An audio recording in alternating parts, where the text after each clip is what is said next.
Let's install my new GPU.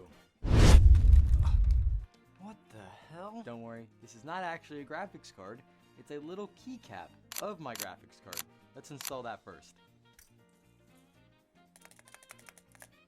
As most of you know, I recently swapped out my 7900 XTX for the Budget King Intel Arc B580, and now it's time to swap this for my brand new limited edition Spectral White 9070 XT Red Devil. That's a lot of words. I paid way too much for this card. After reading the comments, a lot of you said you can get this in the UK for like 700 bucks, which is, I don't even want to talk about it. I paid 1200 for this, by the way. Let's get into it. You could have got a 5070 for half the price. Don't make fun of me for what I paid for my card. I ain't never getting rid of it.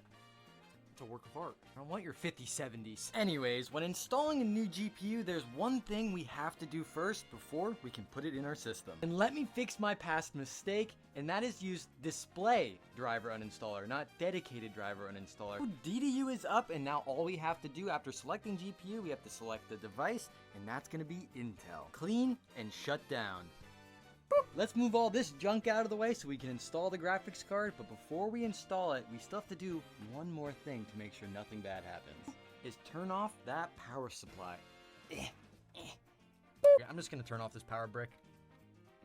Now let's get this beauty installed in my Gear 5 theme PC. Oh boy. And while we do that, let's talk about the specs of this graphics card. So what are the specs for the 9070 XT? Obviously, RDNA 4 for the architecture. It has 64 compute units, 4096 stream processors, 64 ray accelerators, 128 AI accelerators, and a boost clock up to 2970 MHz. Obviously, this varies depending on the partner model you purchase. 16 gigabytes of GDDR6, a memory interface of 256-bit, 20 gigabytes of memory speed, 64 megabytes of infinity cache, and Gen 5 PCIe by 16. And it has a rough power consumption of 304 watts. Again, this depends on the partner model you purchase. Now that my new GPU is installed, let's turn this thing on. Oh boy.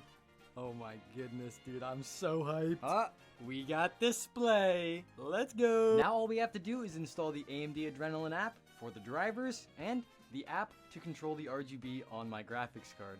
Dude, I'm so happy to be back on AMD. Unlike my Sapphire Nitro Plus, the RGB on my new card actually works. And don't worry, this is not the last time you'll see the Intel Arc B580. We got some really fun things planned for this card. Okay, drivers are installing, but what the hell is this? I have never seen AMD chat before. I think that's new. I'm gonna look into that.